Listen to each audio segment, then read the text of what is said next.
توفیق عطا فرمائے۔ آج میں نے جو ٹاپک رکھا ہے، جو موضوع رکھا ہے، محبت الہی اور محبت رسول۔ حدیث قدسی ہے، کنتو کنزا مخفیا، اللہ فرماتا ہے میں ایک چھپا ہوا خزانہ تھا۔ یہ ایکو ہلکا کر دیں تاکہ آواز سمجھ میں آئے، بالکل ایکو کو ہٹا دیں، ہلکی سی جھنکار ایکو کی رکھیں، باقی ایکو ختم کر دیں۔ اللہ فرماتا ہے کنتو کنزا مخفیا، میں ایک چھپا ہوا خزانہ تھا، فاحببت عرفا، میں نے چاہا کہ میں پہچانا جاؤں یا کوئی مجھ سے محبت کرے، فخلقت الخلق، تو میں نے مخلوق کو پیدا فرمایا۔ اور ایک روایت میں ہے کہ اللہ پاک نے سب سے پہلے اپنے نبی کے نور کو پیدا فرمایا، اور اسی نور سے پھر ساری مخلوق کو پیدا فرمایا۔ کس لیے؟ اس لیے کہ مخلوق اللہ سے محبت کرے، اللہ سے پیار کرے، مخلوق کا دل اللہ کی محبت میں لبریز ہو جائے۔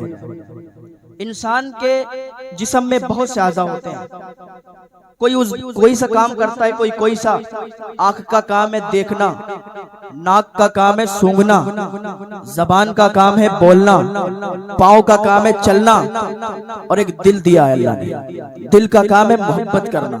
اب یا تو اللہ سے محبت ہوگی یا تو مخلوق سے محبت ہوگی۔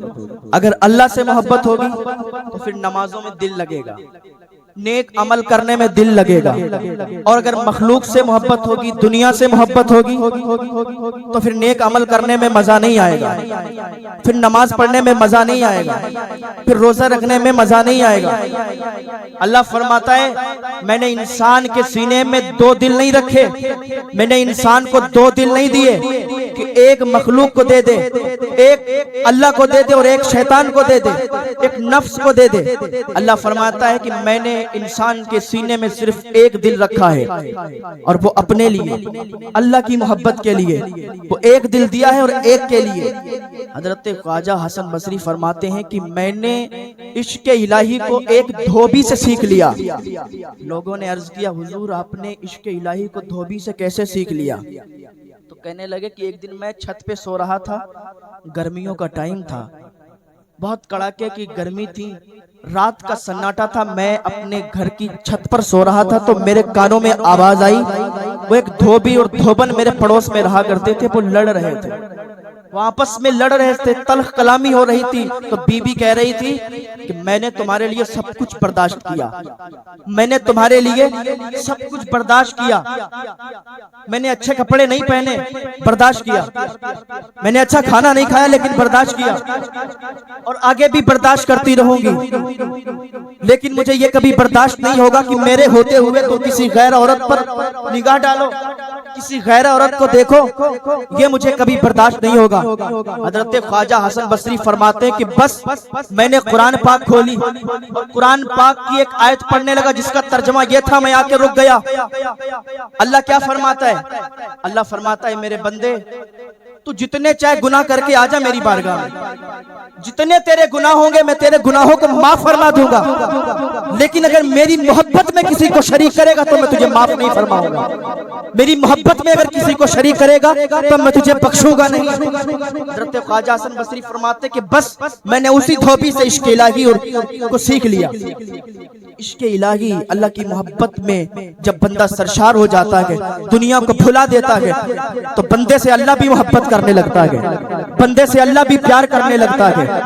آج صابر کلیری کی بارگاہ میں جائیں دیکھیں کتنی لائن لگی ہے، خواجہ اجمیری کی بارگاہ میں جائیں دیکھیں کتنی لائن لگی ہے، کہ وہ لوگ ہیں جن سے اللہ پیار کیا کرتا ہے۔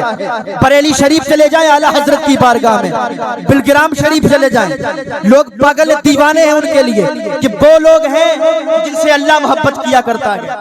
یہ دنیا کی محبت کو ترجیح نہیں دیتے، دنیا کی محبت کو بھلا دیتے ہیں۔ جو اللہ کی محبت میں لگ جاتا ہے، جو اللہ کے لیے نکل جاتا ہے، پھر اللہ اس کی مدد فرمایا کرتا ہے۔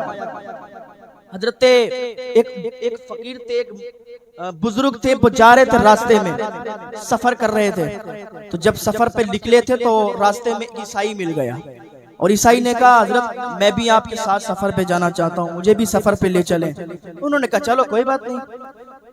نکل گئے سفر پہ، کھانے کا سامان تھا تو لمبا سفر تھا تو کھانے کا سامان ختم ہو گیا، تو ایک عیسائی تھا اور ایک اللہ والا تھا، اللہ کی یاد میں ہر وقت اللہ اللہ کرتا تھا، اللہ کی عبادت کرتا تھا، اللہ کا دوست تھا۔ جب کافی آگے نکل گیا، جنگل کا ایریا شروع ہو گیا، جنگل کا علاقہ آ گیا، سنسان جنگل، اور وہاں پر کھانے کا کوئی سامان نہیں، پینے کا کوئی سامان نہیں۔ یہ میں بتانا چاہتا ہوں کہ اللہ والوں کے لیے یہ کیسی مدد اترا کرتی ہے۔ آج ہم کہتے ہیں یا اللہ میرا یہ کام بن جائے، یا اللہ میرا یہ کام بن جائے، اور ہماری مدد نہیں ہوتی ہے۔ کیوں نہیں ہوتی ہے یہ بتانا چاہتا ہوں۔ تو وہ نکل گئے، انہوں نے کہا ٹھیک ہے کھانا ختم ہو گیا، کوئی بات نہیں، ہم اللہ کی بارگاہ میں ہر وقت عبادت میں لگے رہتے ہیں، تو ہم اللہ سے دعا کریں گے، اللہ ہمیں آسمان سے کھانا نازل فرمائے گا۔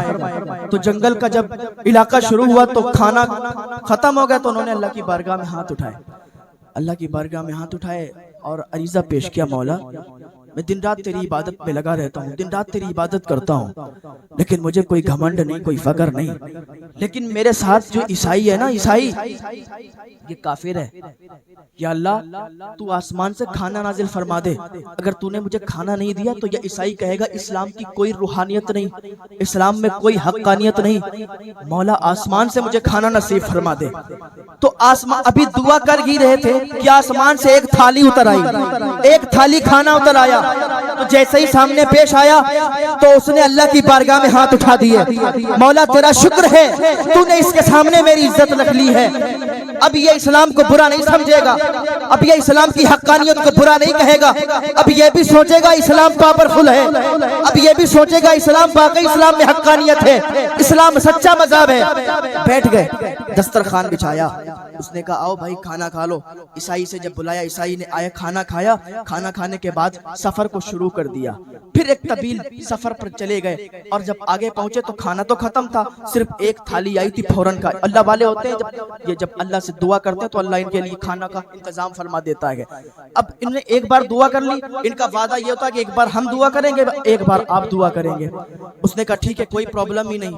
اب آئی عیسائی کی باری، اب یہ خوش ہو رہا تھا کہ عیسائی ہے یہ تو کافر ہے، یہ اللہ والا خوش ہو رہا تھا کہ اب یہ جو ہے جب دعا کرے گا تو کوئی کھانا تو نہیں آئے گا، آسمان سے کوئی کھانا نازل نہیں ہوگا، تو پھر میں اس سے کہوں گا تو پھر یہ کلمہ پڑھ کے مسلمان ہو جائے گا۔ اس کو پتا چل گیا کہ اسلام کی حقانیت کیا ہے، تو ابھی کہا بھائی اب تمہاری باری ہے، تم کھانے کے لیے اللہ سے دعا کرو، تم کھانے کے لیے دعا کرو۔ اس نے کہا ٹھیک ہے، وہ ایک پڑوس میں چلا گیا، دور چلا گیا، اور اس نے ہاتھ اٹھائے اور پتہ نہیں کیا دعا مانگی، ابھی تھوڑی دیر ہی ہوئی تھی کہ اس کے ہاتھ نیچے نہیں آئے تھے، اس نے دعا مانگی تھی اللہ والے نے، تو آسمان سے ایک تھالی آئی تھی، جب اس نے ہاتھ اٹھائے ابھی ہاتھ نیچے نہیں آئے تھے کہ دو تھالیاں آسمان سے نازل ہو گئیں، دو تھالیاں آسمان سے نازل ہو گئیں۔ اب یہ اللہ والا سوچ میں پڑ گیا، یار میں تو اللہ کی ہر وقت عبادت کرتا ہوں، میں تو اللہ کا ہر وقت ذکر کرتا ہوں، میں نے جب دعا کی تو آسمان سے صرف ایک تھالی آئی تھی، اور یہ عیسائی اس نے اللہ کی بارگاہ میں پتہ نہیں کیا دعا میں مانگا ہوگا، دو تھالیاں آ گئی۔ اب یہ حیرت زدہ ہو گیا، دور چلا گیا، کھڑا ہو گیا، سوچنے لگا کیا بات ہوئی، تو اس عیسائی نے کہا آئیے حضرت کھانا کھائیے، کہنے لگے مجھے بھوک نہیں ہے۔ کہا حضرت آپ کا دل پریشان لگتا ہے، کہا میرا دل پریشان نہیں ہے، بس میں یہ سوچتا ہوں کہ میں نے جب دعا مانگی تو ایک تھالی آئی تھی، اور جب تو نے دعا مانگی تو دو تھالی آئی ہیں، یہ مجھے سمجھ میں نہیں آیا فلسفہ کیا ہے، تو نے مانگا کیا ہے۔ اس نے کہا حضرت پہلے کھانا کھا لو پھر میں بتاتا ہوں۔ انہوں نے کہا بھائی کھانا میرے پیٹ میں چلے گا ہی نہیں جب تک تو بتائے گا نہیں۔ اس نے کہا ٹھیک ہے سننا چاہتے تو سن لو، ابھی تمہیں دو خوشخبریاں دینے والا ہوں، دو خوشخبریاں ہیں۔ کہا کیا بات ہے؟ کہ میں جب دور گیا تھا تو میں نے اللہ کی بارگاہ میں ہاتھ اٹھائے تھے، میں نے کہا تھا مولا میں تیرے اس بندے کے ساتھ چل رہا ہوں جو تیرا ولی ہے، جو ہر وقت تیری عبادت کرتا ہے، جو ہر وقت تیرا نام جپتا ہے، جو ہر وقت تیرا نام لیتا ہے، مولا تو اس کے صدقے سے آسمان سے دو تھالیاں نصیب فرما دے۔ ہم نے تو تیرے وسیلے سے دعا مانگی تھی، تو سن لے تو اللہ کا ولی ہے۔ سب سے پہلی خوشخبری یہ ہے کہ تو اللہ کا ولی ہے، اور دوسری خوشخبری یہ ہے کہ یہی دیکھتے ہوئے میں کلمہ پڑھ کے مسلمان ہوتا ہوں، اشہد ان لا الہ الا اللہ واشہد ان محمدًا عبدہ ورسولہ۔ یہ اسلام کی حقانیت ہے، یہ اسلام ہے۔ آج ہم پر کوئی مصیبت آ جاتی ہے تو ہم کہتے ہیں ہماری دعائیں قبول نہیں ہوتی، ہم کہتے ہیں ساری مصیبتیں اللہ نے ہمارے یہاں ڈال دی، ایسا نہیں، آزمائش آ جاتی ہے اللہ کی بارگاہ سے، آزمائش آ جاتی ہے، انسان نیکی نہیں کرتا، عمل اس کے کوئی بھی اچھے عمل نہیں ہے، لیکن پھر بھی بہت خوش ہے، پھر بھی اس کے کام چل رہے ہیں اچھے، تو یہ مت سوچو کہ وہ خوش ہے، بس یہ سوچو کہ ابھی اللہ نے اسے روکا ہوا ہے، اور ہم نیک عمل کرتے ہیں، 5 وقتہ نمازی بھی ہیں، نماز بھی پڑھتے ہیں، پھر بھی ہماری مدد نہیں ہوتی، ہمارے کام نہیں چلتے، تو یہ سوچو کہ اللہ کی آزمائش۔ حضرت ابراہیم علیہ السلام پر کتنی آزمائشیں آئی تھیں، حضرت ابراہیم علیہ السلام نے اپنے بیٹے کو قربان کرنے کے لیے لے گئے تھے، کتنی آزمائشیں حضرت ابراہیم علیہ السلام پر پڑی تھی۔ وہی حضرت ابراہیم علیہ السلام جنگل میں بکریاں چرا رہے تھے، اور بکریاں چراتے وقت کیا دیکھتے ہیں کہ ایک نوجوان سامنے سے آ کے اور کہتا ہے سبحان ذی الملک والملکوت، سبحان ذی العزت والعظمت والہیبت والقدرت والکبریاء والجبروت۔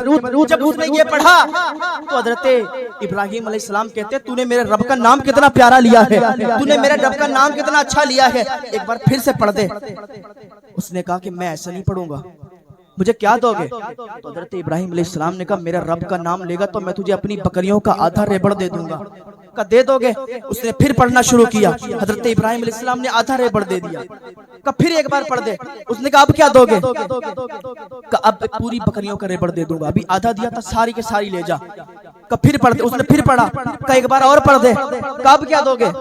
کہا یہ ساری بکریاں تیری ہو گئیں، اب ان کو چرانے کے لیے تو کوئی چاہیے، جا میں تیرا غلام بن جاتا ہوں، میں تیرا غلام بن جاؤں گا، تیری بکریوں کو چلاتا رہوں گا، تیری بکریوں کو چوگاؤں گا، میں تیرا غلام ہوں۔ جب اتنا کہا تھا تو وہ جو نوجوان، خوبصورت نوجوان جو پڑھ رہا تھا سبحان ذی الملک والملکوت، سبحان ذی العزت والعظمت والہیبت والقدرت والکبریاء والجبروت، جب یہ پڑھ رہا تھا تو اس نے کہا اے ابراہیم تم اپنے امتحان میں کامیاب ہو گئے، میں کوئی انسان نہیں ہوں، میں کوئی انسان نہیں ہوں، میں تو اللہ کا بھیجا ہوا فرشتہ ہوں جو تمہارا امتحان لینے کے لیے آیا۔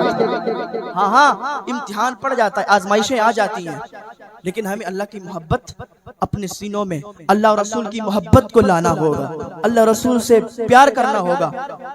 اللہ کی بارگاہ میں آ جائیں، اللہ کی بارگاہ میں آ کے کوئی بندہ اگر ایک بار توبہ کر لے تو اللہ اسے ایسے ہی معاف فرما دیتا ہے جیسے اس نے کبھی گناہ ہی نہیں کیے۔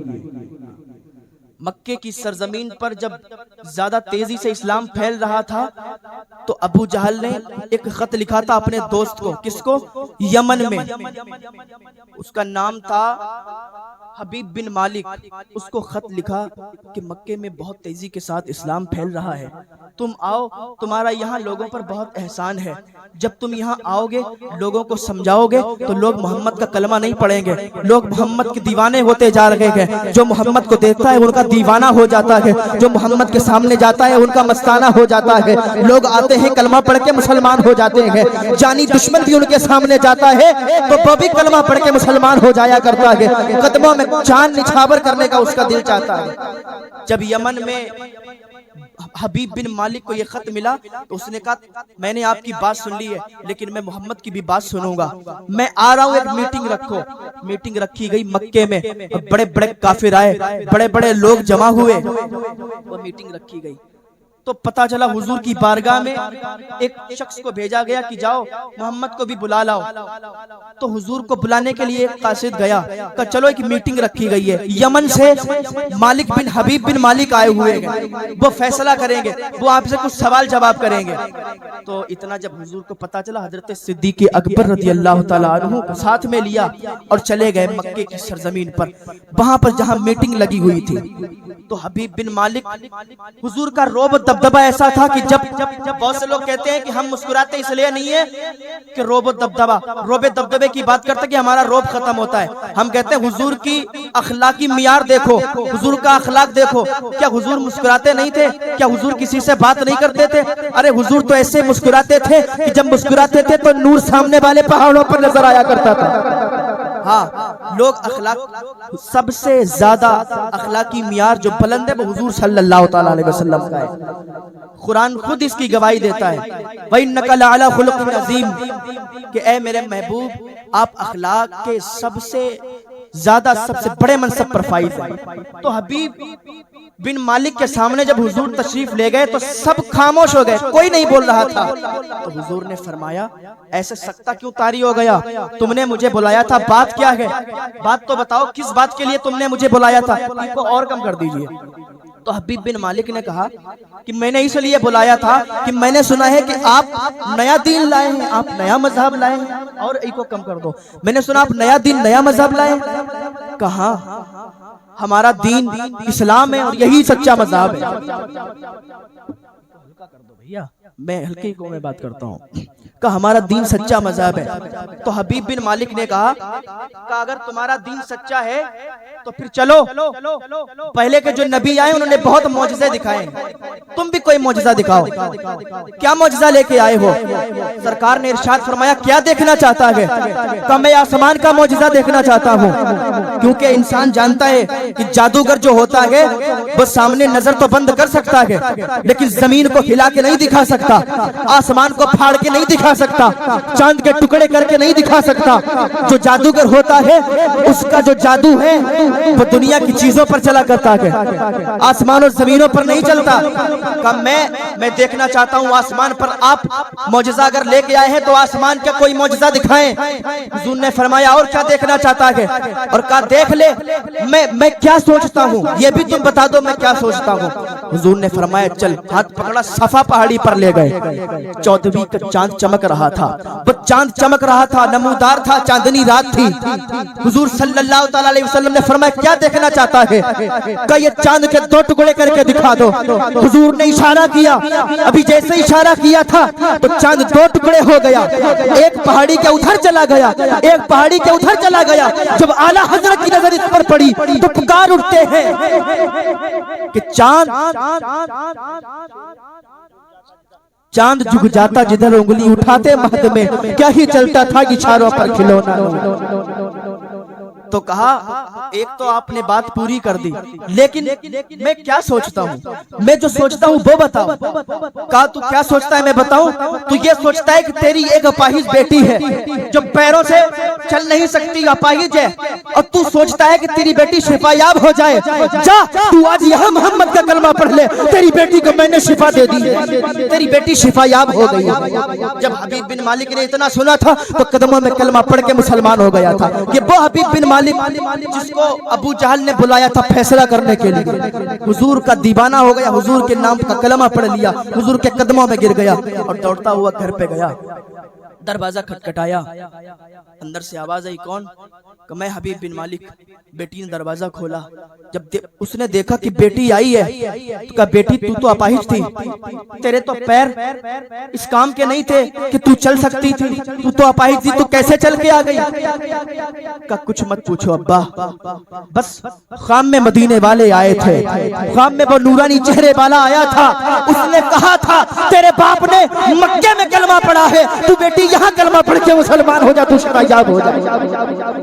وہاں آپ نے کلمہ پڑھا تھا، یہاں میں نے کلمہ پڑھ لیا۔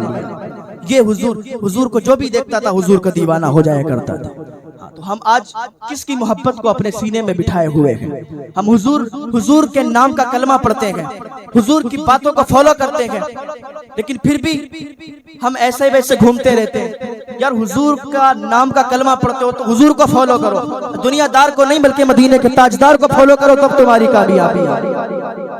حضور سے تو کتنے لوگ یہ تمنا ہے ہم تو ایسے ہی آگئے، ہمیں تو دین آسانی سے مل گیا، ہم نے تو کوئی جہاد کوئی جنگ نہیں کی، ہمیں تو حضور کی امت میں بڑی آسانی سے آگئے۔ لوگوں نے تمنائیں کی ہیں، دعائیں کی ہیں کہ کاش ہم بھی محمد کی امت میں آئیں، کاش ہم بھی محمد کی امت میں، ہم تو ایسے ہی حضور کی امت میں آگئے۔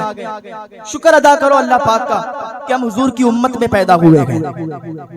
سلمان فارس سے آئے تھے، بلال حبش سے آئے تھے، سلمان فارسی کی بھی عجب داستان، حضرت عمیر کی بھی عجب داستان، جو بھی حضور کے پاس ہی آتے تھے تو ان کے دیوانے ہو جایا کرتے تھے۔ حضرت عمیر بچپن کا زمانہ تھا، حضرت عمیر اپنے چچا کے ساتھ آپ کی بارگاہ میں جایا کرتے تھے، حضور کی بارگاہ میں، اور ایک دن اپنے چچا سے کہنے لگے، ایک دن ان کا چچا جب گیا نہیں تو کہنے لگے چچا آج میں حضور کی بارگاہ میں گیا تھا، حضور نے تو ایسا ذکر کیا، قیامت کا پورا نقشہ کھینچ دیا، پورا منظر سامنے آ گیا نگاہوں کے۔ چچا حضور نے تو ایسے ایسے باتیں بتائی نا، میرے سامنے قیامت کا منظر آ گیا تھا۔ اس کے چچا نے کہا واللہ اگر ایسی بات ہے، اگر محمد سچا ہے تو ہم گدھوں سے بھی گزرے گئے،